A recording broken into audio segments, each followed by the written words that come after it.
Venta. Vou tentar subir.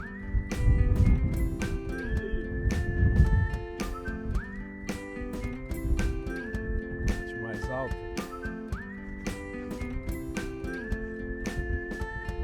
Aqui é um mirante que está a aproximadamente 7 quilômetros. Esse glaciar, o maior daqui, do Lago Argentino. Virar aqui, ó. Aquela parte azul, aqui, ó. Ó, o vento está tão forte, ó.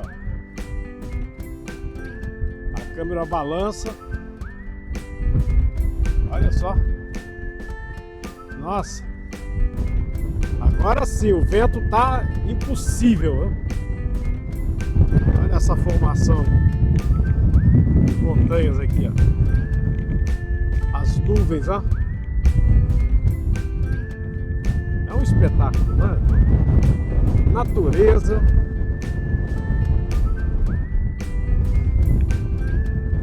Olha que coisa maravilhosa. Isso é água doce, viu, gente? Tudo água doce. E potável, viu? 80 quilômetros aproximadamente de água doce e potável.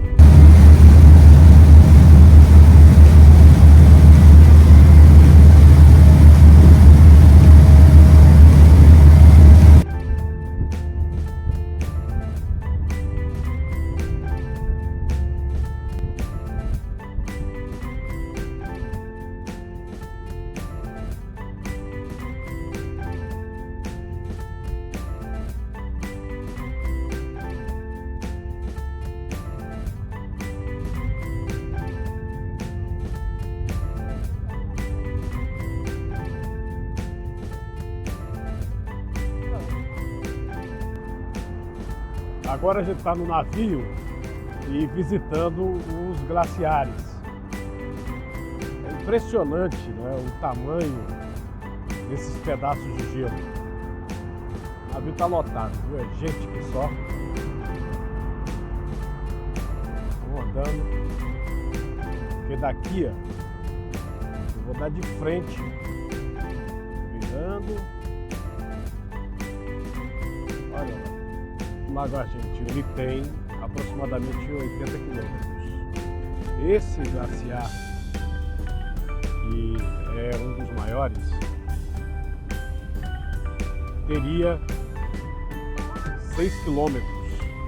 Se você contabilizar o que se vê dele aqui, essa parte de cima é 10%, e que 90% está para baixo da água, nós teríamos aqui uma dimensão que o pessoal daqui mesmo, o Calafate, está calculando em torno do tamanho da cidade de Buenos Aires. Essa água do Lago Argentino, ela é água doce, né? Água potável, é a água fornecida pelos glaciares.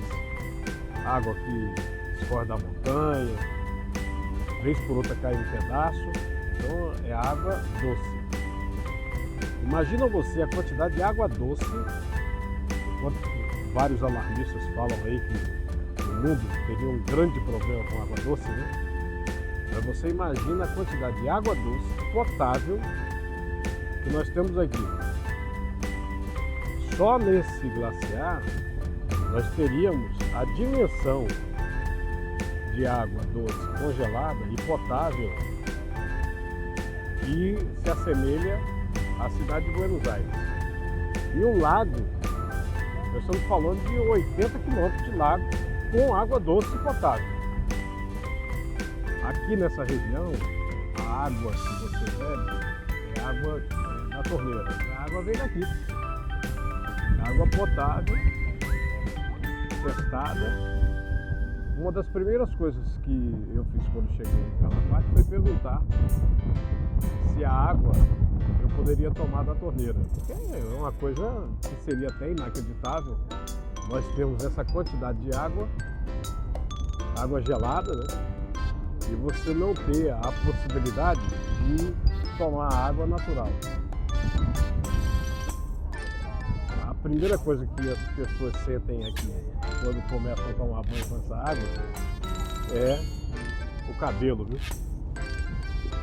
Dá para mandar até recado para a Compesa. Olha o tamanho disso, ó. E só 10% é que está do lado de fora, hein? 90% está aí para baixo d'água.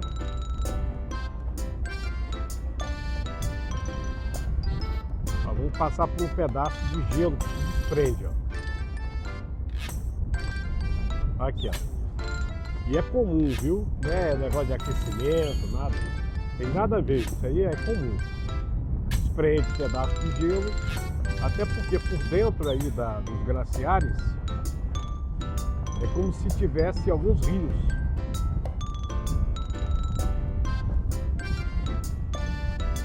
Eu estava vendo alguns vídeos do pessoal pegando esse gelo e colocando no uísque para tomar, né? Até agora eu não vi ninguém caçando gelo aqui não para tomar no uísque. Não é uma formação azul, né? Como hoje nós temos o céu nublado, o pessoal também comenta que esse céu nublado facilita com que essas geleiras elas fiquem nessa tonalidade azulada.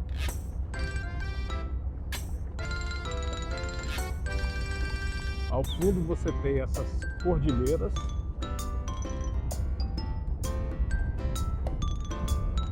São montanhas enormes, né? Então, é uma cadeia de montanhas, né? A gente fala a coleção, né, de montanhas, cordilheira. E aí atrás estão os Andes.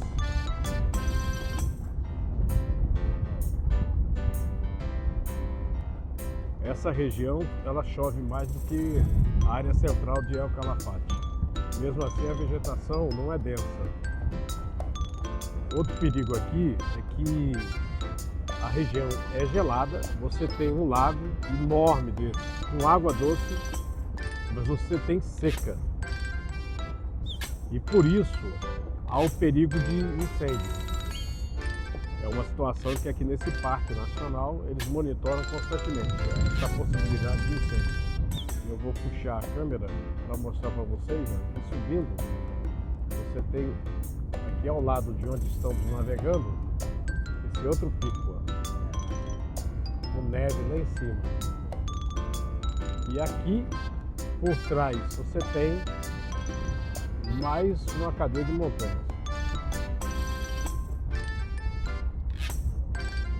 Olha esse buraco aqui, ó.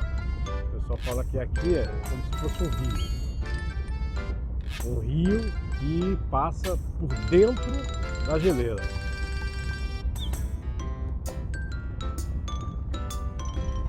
Olha a quantidade de gelo que se desprendeu agora aqui, ó. Muito gelo, né? Esse lago, estava perguntando se tem peixe, tem percas, tem alguns peixes, não tem salmão, viu? Salmão vai se achar em Saltholm, que fica a quase 200 km daqui. E nós vamos ter ainda uma outra observação, numa passarela que eles construíram aqui no parque, onde os turistas podem subir e de diversos ângulos observar. Porque aqui a gente está de frente, né? Pegando de frente. Uma coisa que eu não vi ainda, mas até pelo gelo que está boiando, deve acontecer com uma certa frequência. Algumas pessoas fazem até plantão, colocam o tripé e fazem o plantão para tentar observar a queda desse gelo dentro do lago argentino. Então olha a quantidade de gelo, ó, tá vendo? Muito gelo que cai. Agora, também pense comigo. Se eu pegasse aqui um pedaço desse gelo caindo, um pedaço grande, né? Aí colocasse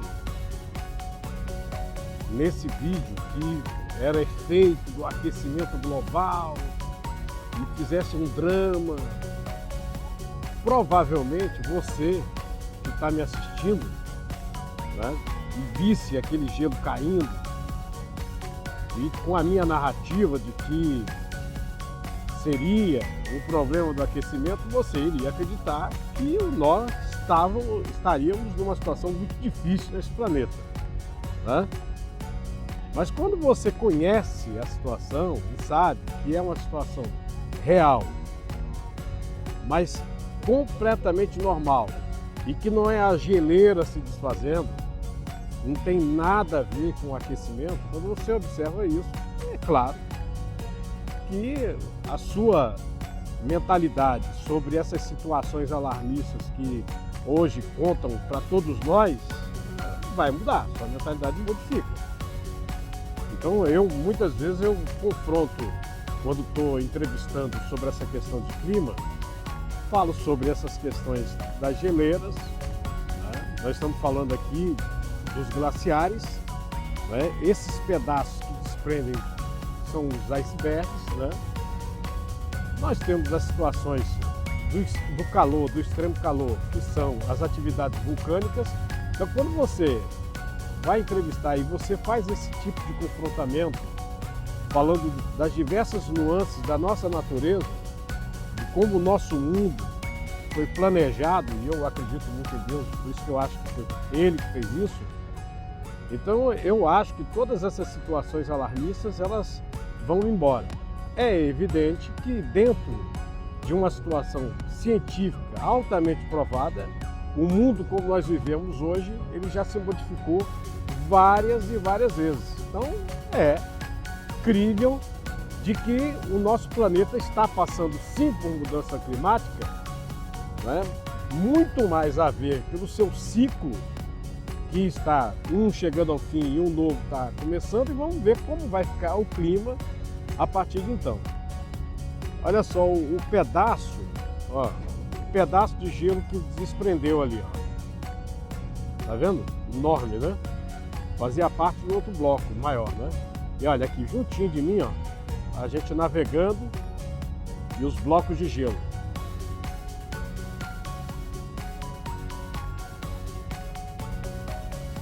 Na questão da água, né, para a humanidade, isso aqui tem uma importância enorme. Tanto é que é um parque totalmente preservado.